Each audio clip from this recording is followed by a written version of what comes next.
हिंदी शब्द की उत्पत्ति कैसे हुई थी, इसको मैं स्टार्ट करती हूँ।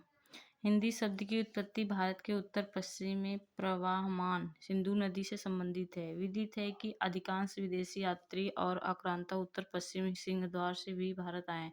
भारत में आने वाले इन विदेशियों ने जिस देश के दर्शन किए वह सिंधु का देश था। ईरान यानी फारस के साथ भारत के बहुत प्राचीन काल से ही संबंध थे और ईरानी सिंधु को हिंदू कहते थे। सिंधु से हिंदू हुआ। स का ह में तथा ध का द में परिवर्तन। पहली भाषा प्रवृत्ति के अनुसार ध्वनि परिवर्तन। हिंदू से हिंद बना और फिर हिंद से फारसी भाषा का संबंध कारक प्रत्यय ई लगने से हिंदी बन गया। हिंदी का अर्थ है हिंद का। इस प्रकार हिंदी शब्द की उत्पत्ति हिंद देश के निवासियों के अर्थ में हुई। आगे चलकर यह शब्द हिंद की भाषा के अर्थ में प्रयुक्त होने लगा। नेक्स्ट है उपयुक्त बातों से 3 बातें सामने आती हैं। इम्पोर्टेंट वाला, हिंदी शब्द का विकास कई चरणों में हुआ है। पहले सिंधु, फिर हिंदू, फिर हिंद प्लस ई, फिर हिंदी। सेकंड, हिंदी शब्द मूलतः फारसी का है, न कि हिंदी भाषा का है। यह ऐसे ही एक जैसे बच्चा हमारे घर में जन्मे और उसका नामकरण हमारा पड़ोसी करे। हालांकि कुछ कट्टर हिंदी प्रेमी हिंदी शब्द की उत्पत्ति हिंदी भाषा में ही दिखाने की कोशिश की है। जैसे हीन हनन करने वाला, दुष्ट, दुष्ट, हिंदू अर्थात दुष्टों का हनन करने वाला हिंदू और उन लोगों की भाषा हिंदी। हीन, हीनों में दू दलन, हिंदू अर्थात हीनों का दलन करने वाला हिंदू और उसकी भाषा हिंदी है। चूंकि इन व्युत्पत्ति में प्रमाण कम अनुमान अधिक है, इसलिए समानता इन्हें स्वीकारा नहीं जाता। थर्ड है, हिंदी शब्द के 2 अर्थ हैं। हिंद देश के निवासी यथा हिंदी है हम, वतन है हिंदुस्तान हमारा। इकबाल। और हिंद की भाषा। हाँ, यह बात अलग है कि अब यह शब्द इन 2 आरंभिक अर्थों से पृथक हो गया। इस देश के निवासी को अब कोई हिंदी नहीं कहता, बल्कि भारतवासी हिंदुस्तानी आदि कहते हैं। दूसरे, इस देश के व्यापक भाषा के अर्थ में भी अब हिंदी शब्द का प्रयोग नहीं होता, क्योंकि भारत में अनेक भाषाएं हैं जो सब हिंदी नहीं कहलाती। बेशक ये सभी हिंदी की भाषाएं हैं, लेकिन केवल हिंदी नहीं है। उन्हें हम पंजाबी, बांग्ला, असमिया, उड़िया, मराठी आदि नामों से पुकारते हैं। इसलिए हिंदी की इन सब भाषाओं के लिए हिंदी शब्द का प्रयोग नहीं किया गया। प्रमुख रचनाकार। हिंदी शब्द भाषा विशेष का वाचन नहीं है, बल्कि यह भाषा समूह का नाम है। हिंदी जिस भाषा समूह से नाम है, उसमें आज के हिंदी प्रदेश क्षेत्र की 5 उपभाषाएं तथा 17 बोलियां शामिल है। बोलियों में ब्रजभाषा, अवधी, खड़ी बोली को आगे चलकर मध्यकाल में महत्वपूर्ण स्थान प्राप्त हुआ। ब्रज भाषा प्राचीन हिंदी काल में ब्रजभाषा अपभ्रंश अवहट से ही जीवन रस लेती रही। अपभ्रंश अवहट की रचनाओं में ब्रजभाषा के फूटते हुए अंकुर को देखा जा सकता है। ब्रजभाषा साहित्य का प्राचीनतम उपलब्ध ग्रंथ सुधीर अग्रवाल या प्रद्युम्न चरित्र 1354 ईसा पूर्व है। अवधी की पहली कृति मुल्ला दाऊद की चंदायन या लोहरकहा 1370 ईस्वी में मानी जाती है। इसके उपरांत अवधी भाषा के साहित्य का उत्तरोत्तर विकास होता गया। खड़ी बोली प्राचीन हिंदी काल में रचित खड़ी बोली है। साहित्य में खड़ी बोली के आरंभिक प्रयोग में उसके आदि रूप या बीज रूप का आभास मिलता है। खड़ी बोली का आदिकालीन रूप सहरप्पा आदि सिद्धों, गोरखनाथ आदि अनाथों, अमीर खुसरो जैसे सूफियों, जयदेव, रामदेव, रामानंद आदि संतों की रचनाओं में उपलब्ध है। इस रचनाकारों में हमें भ्रंश अवहट से निकलती हुई खड़ी बोली अस्पष्ट दिखाई देती है। मध्यकालीन हिंदी।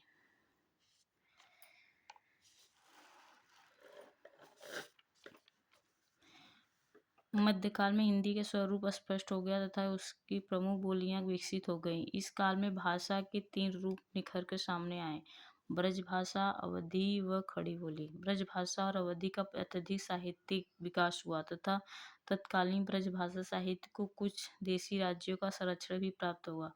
इनके अतिरिक्त मध्यकाल में खड़ी बोली के मिश्रित रूप का साहित्य में प्रयोग होता रहा। इसी खड़ी बोली का 14वीं सदी में दक्षिणी में प्रवेश हुआ, अतः वहाँ इसका साहित्य में अधिक प्रयोग हुआ।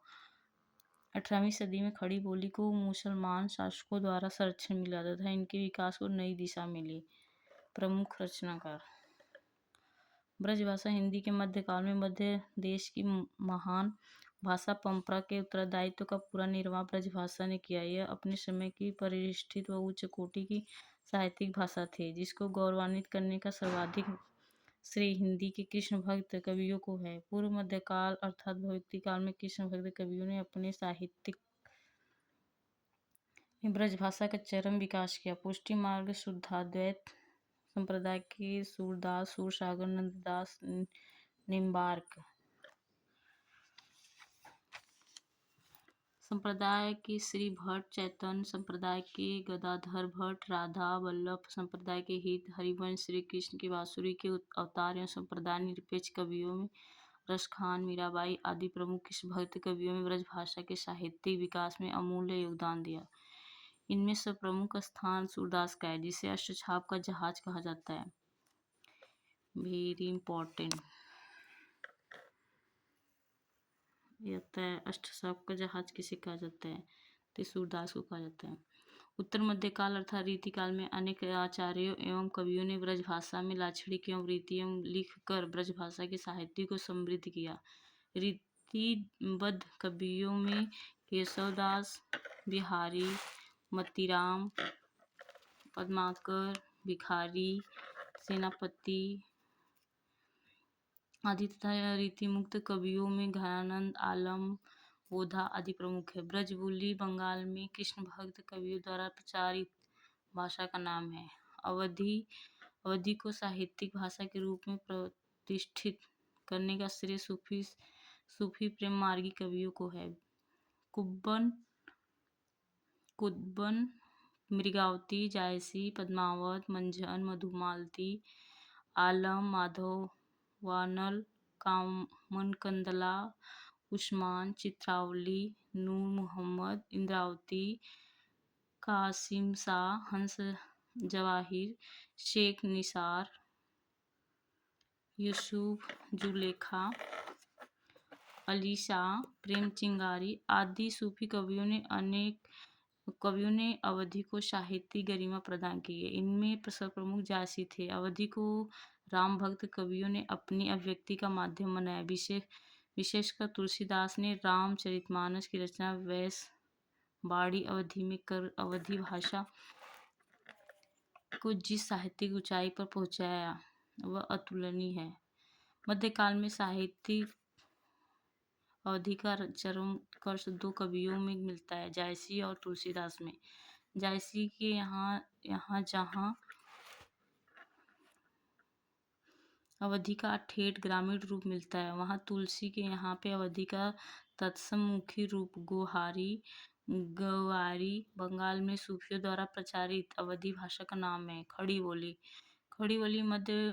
मध्यकाल में खड़ी बोली का मुख्य केंद्र उत्तर में बदलकर दक्कन में हो गया है। इस प्रकार मध्यकाल में खड़ी बोली के दो रूप हो गए हैं, उत्तरी हिंदी व दक्कनी हिंदी। खड़ी बोली का मध्यकालीन रूप कबीर, नानक, दादू, मलुकदास, रज्जब आदि संतों, गंगी चंद्र छपवर्णन की महिमा, रहीम के मदनाष्टक, आलम में सुदामा चरित, जटमल की गोरा बादल की कथा, वली सौदा इंदा,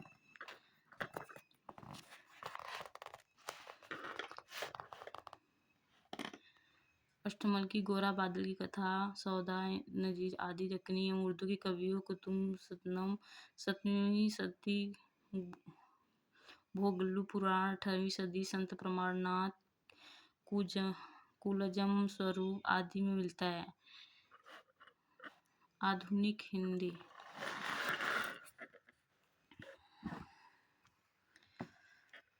हिंदी के आधुनिक काल तक आते आते ब्रजभाषा जनभाषा से काफी दूर हट चुकी थी और अवधि ने तो बहुत पहले से ही साहित्य से मुंह मोड़ लिया था। 19वीं सदी के मध्य तक अंग्रेजी सत्ता का महत्तम विस्तार भारत में हो चुका था। इस राजनीतिक परिवर्तन का प्रभाव मध्य प्रदेश की भाषा हिंदी पर भी पड़ा।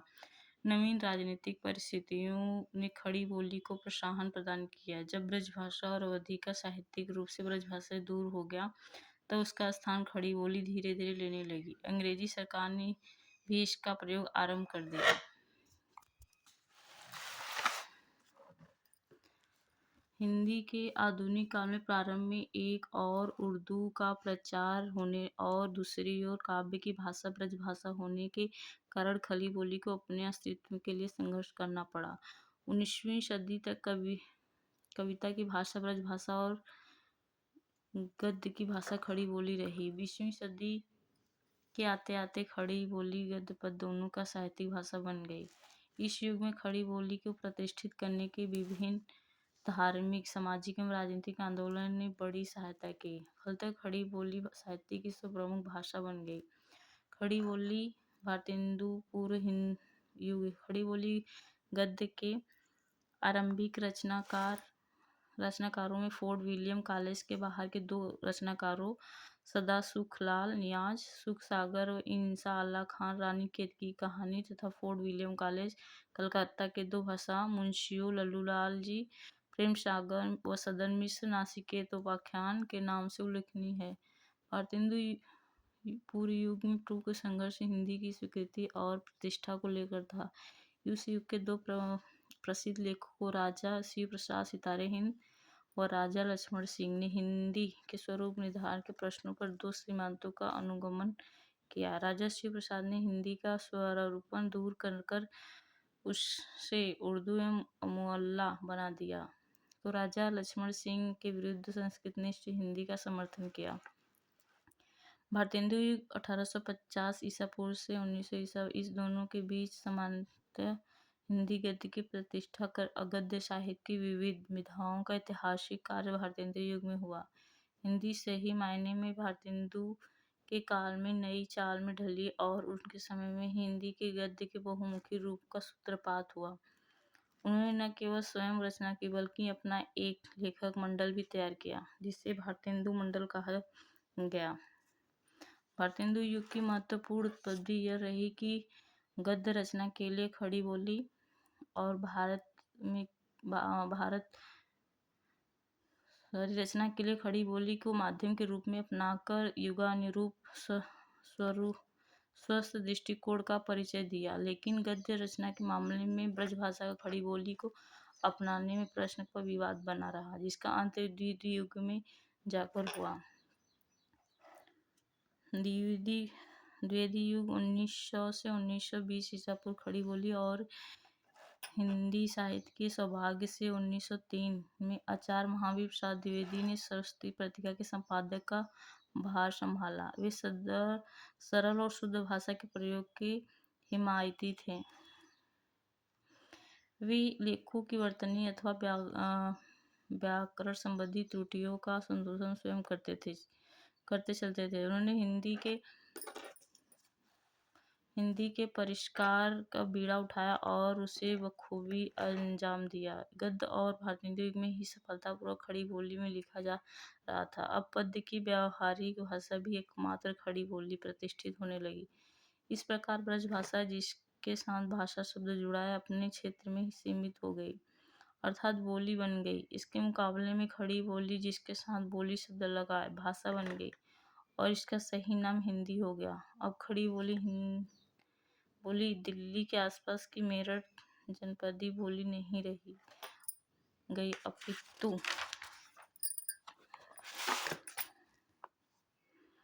अपितु वह समस्त उत्तरी भारत में साहित्य का माध्यम बन गई। द्वितीय युग में साहित्यिक रचना की विविध विधाएं विकसित हुई। महावीर प्रसाद द्विवेदी, श्याम सुंदर दास, पद्मा सिंह शर्मा, माधव प्रसाद मिश्र, पूर्ण सिंह, चंद्रधर शर्मा गुलेरी आदि के अवदान विशेष उल्लेखनीय है।